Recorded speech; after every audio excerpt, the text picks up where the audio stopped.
स्वागत है आप सभी का आपके यूट्यूब चैनल पर। तो आइए आज की इस वीडियो में फिर से मोस्ट इंपॉर्टेंट जीके के क्वेश्चन का अध्ययन करते हैं। चलिए स्टार्ट करते हैं। सबसे पहला क्वेश्चन है, रिहंद बांध किस नदी की सहायक नदी पर बनाया गया है? एग्जाम में प्रश्न पूछा जा चुका है। ऑप्शन दिया है सोन नदी, ऑप्शन नंबर 2 चंबल नदी, ऑप्शन नंबर 3 पेरियार नदी और ऑप्शन नंबर 4 है यमुना नदी। तो आपको बता दें रिहंद बांध जो है सोन नदी की सहायक नदी पर बनाया गया। ऑप्शन जाएगा 1 के साथ। लेकिन बात यहीं तक खत्म नहीं है। आइए इस पूरे प्रश्न से लेकर और कितने मोस्ट इंपॉर्टेंट क्वेश्चन एग्जाम में पूछे जा चुके हैं या पूछे जा सकते हैं वे भी जान लेते हैं। सबसे पहले सोन नदी के विषय में बात कर लेते हैं। सोन नदी जो है इस पर रिहंद बांध, इसकी सहायक नदी जो है सोन नदी की, इस पर रिहंद बांध बनाया गया है। अगर एग्जाम में पूछ लिया जाए कि रिहंद बांध भारत के किस राज्य में, तो आपको नोट कर लेना है उत्तर प्रदेश राज्य में। अगर पूछा जाए उत्तर प्रदेश का कौन सा जिला है, तो आपको नोट कर लेना है सोनभद्र जिले में। ठीक है, रिहंद बांध। अगर पूछ लिया जाए सोनभद्र जिले का कौन सा नगर, तो पीपरी नगर। तो ये एक एक करके प्रश्न भी पूछे जा सकते हैं। अगर एग्जाम में पूछ लिया जाए कि रिहंद बांध में कितने दरवाजे हैं, तो वो है 18 दरवाजे। अगर एग्जाम में पूछ लिया जाए रिहंद बांध का दूसरा नाम, तो आपको नोट कर लेना है गोविंद बल्लभ पंत सागर। और रिहंद बांध जो परियोजना है ये जो है उत्तर प्रदेश, मध्य प्रदेश, छत्तीसगढ़, ठीक है, ये जो राज्य है इनको सिंचित करने वाली है झारखंड। ठीक है, ये ध्यान रखना मेनली। अगर एग्जाम में पूछ लिया जाए भारत की सबसे बड़ी कृत्रिम झील, तो वो है रिहंद बांध। नेक्स्ट है, अगर एग्जाम में पूछ लिया जाए कि रिहंद बांध किस नदी पर स्थित है, तो आपको नोट कर लेना है रिहंद बांध रिहंद नदी पर स्थित है। ये नहीं पूछा कि किसकी सहायक नदी पर है, ये कहा रिहंद बांध किस नदी पर स्थित है, तो वह है रिहंद नदी पर। और रिहंद नदी किसकी सहायक नदी है? सोन नदी की सहायक नदी है। रिहंद नदी का पुराना नाम क्या है? रिहंद नदी का पुराना नाम है रेणुका नदी। और रिहंद जो नदी है इसका उद्गम स्थल कहाँ है? इसका उद्गम स्थल आपको नोट कर लेना है मतिरिंगा पहाड़ी। ठीक है, ये भी आपको नोट कर लेना है। ये सिर्फ ये क्वेश्चन पूछा जाता है इसमें। सरगुजा स्थल कहाँ है? मतिरिंगा पहाड़ी के पास अंबिकापुर तहसील पूर्वी सरगुजा से इसका उद्गम स्थल है, लेकिन मतिरिंगा पहाड़ी आपको नोट रखना है। अगर एग्जाम में पूछ लिया जाए ऊर्जा की राजधानी किसे कहा जाता है, तो ऊर्जा की राजधानी जो है सोनभद्र जिले को कहा जाता है। ये भी आपको नोट कर लेना है। सोनभद्र जिले का प्राचीन नाम क्या है? सोनभद्र जिले का प्राचीन नाम ग्रामपुत्र या गुप्त काशी था। ये भी आपको नोट कर लेना है। तो आइए अब यमुना के विषय में जान लेते हैं।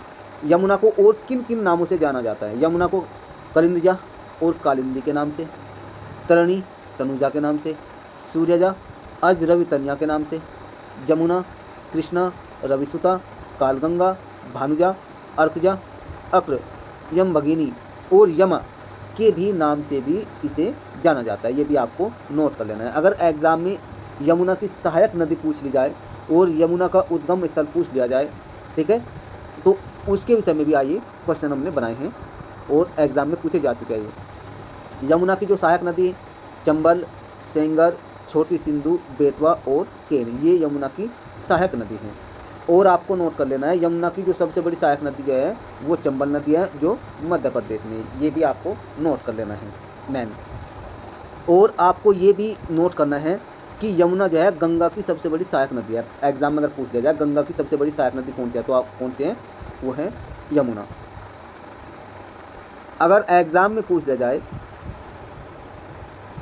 गंगा का ये यमुना का उद्गम स्थल, तो यमुना जो है यमुनोत्री से निकली है और गंगा आपको पता ही है गंगोत्री।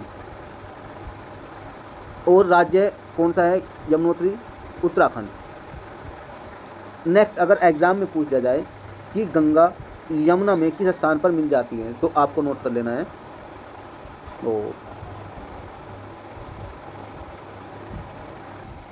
ये भी प्रश्न पूछा जाता है गंगा और यमुना किस स्थान पर एक साथ मिलती है, तो आपको तो सिर्फ नोट ये रखना है कि प्रयागराज या प्रयाग स्थान पर जो है यमुना गंगा में जाकर मिलती है। ठीक है, ये आपको याद रखना है। नेक्स्ट बात करते हैं पेरियार नदी। पेरियार जो नदी है वो पश्चिम घाट की शिवगिरी पहाड़ियों से निकलती है। अगर इसका उद्गम स्थल पूछा जाए पेरियार नदी का, तो पेरियार नदी जो है पश्चिम घाट की शिवगिरी पहाड़ियों से निकलती है। और पेरियार जो नदी है वो केरल की दूसरी सबसे बड़ी नदी है, ये भी आपको नोट कर लेना है। और पेरियार जो नदी है वो अरब सागर में जाकर गिरती है, ये भी आपको नोट कर लेना है। अब बात कर लेते हैं केरल की। केरल की अगर प्रमुख भाषा पूछा जाए तो केरल की प्रमुख भाषा है मलयालम, ये आपको नोट कर लेना है। और पेरियार जो नदी है इस पर कौन सी परियोजना है, पेरियार जल विद्युत परियोजना स्थित है, ये भी आपको नोट कर लेना है। और पेरियार नदी पर ही जो है इडुक्की बांध बना हुआ है, ये भी आपको नोट कर लेना है। नेक्स्ट क्वेश्चन है, लोसूंग एक पर्व है, वह कहाँ मनाया जाता है? ऑप्शन दिया है number 1 Tibet, option number 2 Arunachal Pradesh, option number 3 Sikkim और ऑप्शन नंबर 4 दिया हुआ है केरल।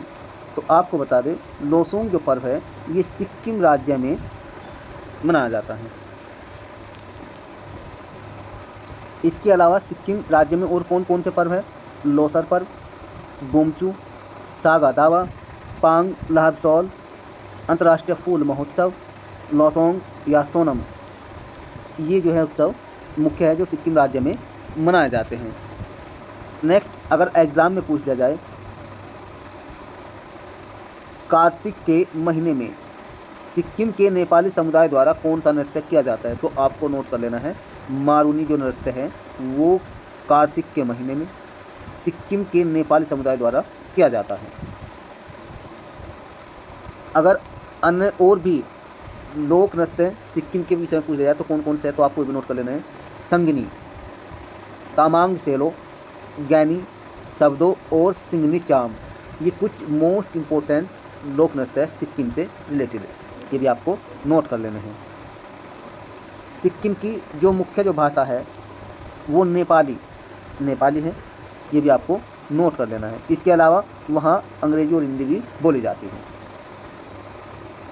नेक्स्ट अन्य और कौन कौन सी सिक्किम में जो भाषाएं हैं,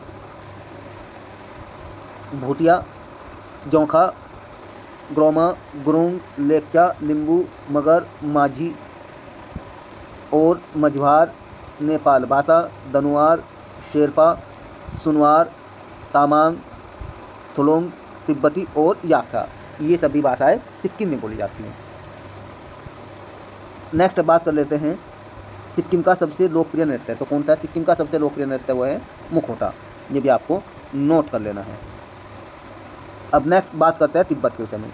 तिब्बत का जो प्रमुख त्यौहार है वो लोसार है, तिब्बती नववर्ष भी बोलते हैं इसे। दूसरा है बटर फेस्टिवल, तीसरा है प्रार्थना सभा महोत्सव और चौथा शोटोन महोत्सव, ये तिब्बत के कुछ प्रमुख महोत्सव हैं। और इसमें आपको एक और बता दें सिक्किम जो राज्य है इससे रिलेटेड एक क्वेश्चन और पूछा जाता है, कंचनजंगा राष्ट्रीय उद्यान वो सिक्किम राज्य में ही है, कंचनजंगा राष्ट्रीय उद्यान, ये भी आपको नोट कर लेना है, वो कहाँ है, ये भी सिक्किम राज्य में ही है। तिब्बत से रिलेटेड एक क्वेश्चन और पूछा जाता है, वो पूछा जाता है दलाई लामा से संबंधित, तो ये भी आपको नोट कर लेना है कि दलाई लामा का निवास स्थान कहाँ है, वो है तिब्बत में किस स्थान पर, लाहसा में, ये भी आपको नोट कर लेना है तिब्बत में, ठीक है। अगर पूछ लिया जाए दलाई लामा का जो निवास स्थान है उसका नाम क्या है, तो ये भी आपको नोट कर लेना है, वो है आप पटोला हाउस,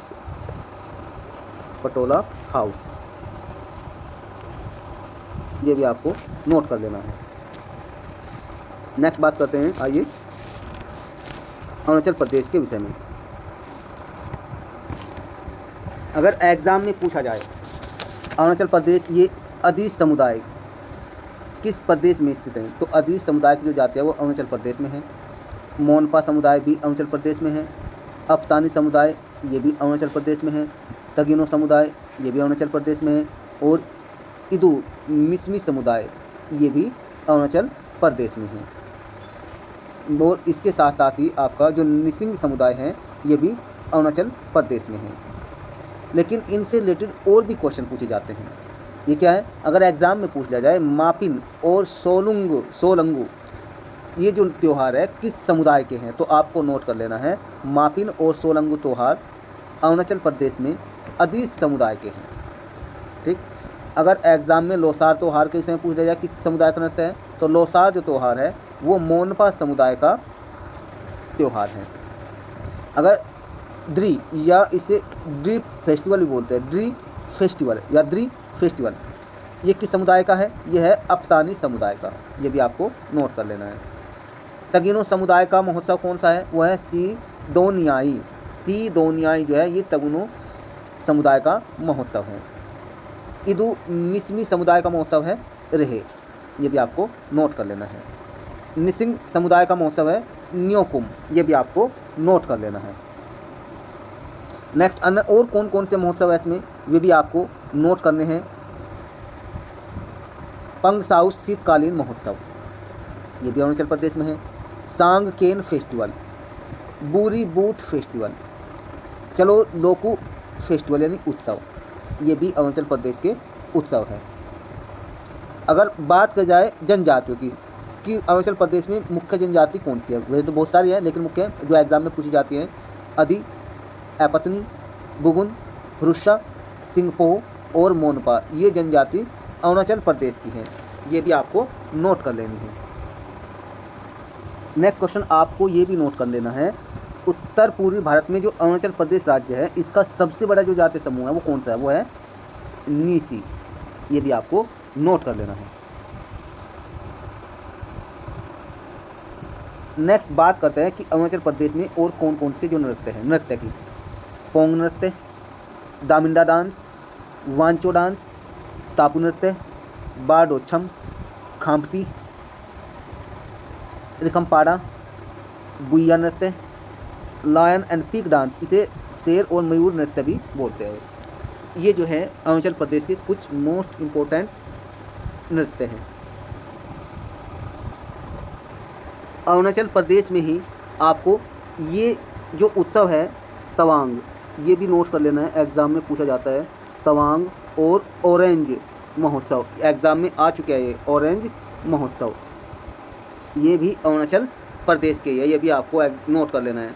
और एग्ज़ाम में ये भी आपको नोट कर लेना है, चालो और जो वांचो है ये नृत्य भी अरुणाचल प्रदेश के हैं। ये यहाँ पे एक तो और एग्ज़ाम में आते हैं, वांचो और चालो, इम्पोर्टेंट है दोनों।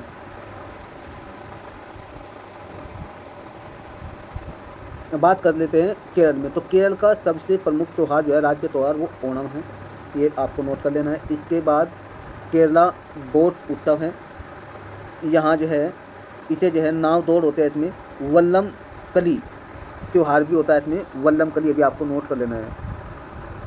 वल्लम कली इस उत्सव का भी वहाँ आयोजन होता है इस नाम से।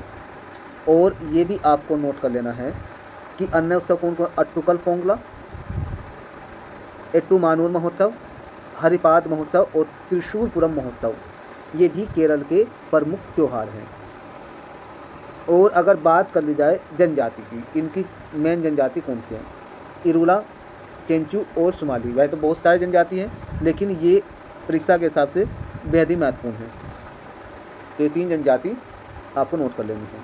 इसके बाद अगर एग्ज़ाम में पूछ लिया जाए कि कौन सी जाति केरल में सबसे ऊंची मानी जाती है, तो वह है नंबूदरी ब्राह्मण जो जाति है वो केरल में सबसे ऊंची मानी जाती है, ये भी आपको नोट कर लेना है। नेक्स्ट इसी से रिलेटेड केरल से आप एक है सबरीमाला मंदिर, ये एग्ज़ाम में पूछा जा चुका है। सबरीमाला मंदिर ये भी जो है केरल राज्य में ही स्थित है और इसमें अयप्पा देवता की पूजा होती है, ये भी एग्ज़ाम में पूछा जा चुका है कि सबरीमाला मंदिर में किस देवता की पूजा होती है, तो ये होता है अयप्पा देवता। और यह सबरीमाला मंदिर कहाँ है? ये जो है पेरियार जो बाघ अभ्यारण्य है, पेरियार बाघ अभ्यारण्य में पंपा नदी के किनारे स्थित है। कौन सी नदी के किनारे? पंपा नदी के किनारे, ये भी आपको नोट कर लेना है। केरल से जुड़ा हुआ बहुत ही महत्वपूर्ण राज्य है, तो ये क्वेश्चन है। और इसी के साथ साथ पद्मनाभा स्वामी मंदिर यानी विष्णु जो मंदिर है वो भी केरल के तिरुवनंतपुरम नामक स्थान पर है। ये मैं लिख रहा हूँ ये पे, पद्मनाभा स्वामी ये जो मंदिर है भगवान विष्णु का मंदिर है, ये भी केरल के तिरुवनंतपुरम नामक स्थान पर है, ये भी आपको नोट कर लेना है। और केरल से जुड़े हुए और कौन कौन से नृत्य हैं ये भी आपको नोट करने हैं जो एग्ज़ाम में पूछे जा चुके हैं। मोहिनीअट्टम, कथकली और कुट्टू अट्टम, ये भी आपको नोट कर लेना है। कुट्टी अट्टम, ये भी केरल का नृत्य है। और इसी के साथ साथ जो है और भी आपको नोट करने हैं, मुदियाट्टू, मुदियाट्टू, मुदियाट्टू, ये भी केरल का नृत्य है। और कलियत्तम, कलियत्तम, ये भी केरल का ही नृत्य है। नेक्स्ट जो है, अगर एग्जाम में पूछ लिया जाए कि कौन से नृत्य का आयोजन ओणम के दौरान किया जाता है, तो आपको नोट कर लेना है काई कोट्टी कली। काई कोट्टी कली जो नृत्य है, इसका आयोजन ओणम त्यौहार के उत्सव पर किया जाता है, समझ लीजिए। यानी काई कोट्टी कली जो नृत्य है, ये ओणम त्यौहार पर किया जाता है। नेक्स्ट अगर पूछ लिया जाए केरल की प्रमुख भाषा, तो वो है मलयालम। बाकी वहाँ जो है अंग्रेजी शिक्षा का भी प्रचलन है। तो ये कुछ मोस्ट इम्पोर्टेंट क्वेश्चन हैं। हमने प्रयास किया है कि ज़्यादा से ज़्यादा क्वेश्चन को इंक्लूड किया जाए, कोई भी प्रश्न छूटे, लेकिन फिर भी अगर कोई प्रश्न ऐसा छूट गया जो बेहद ही मोस्ट इम्पोर्टेंट हो और आपको लगता है, तो हमें कमेंट बॉक्स में ज़रूर बताएं। हम फिर से नई कोई वीडियो लेकर तब आएंगे, उसमें हम इंक्लूड करेंगे।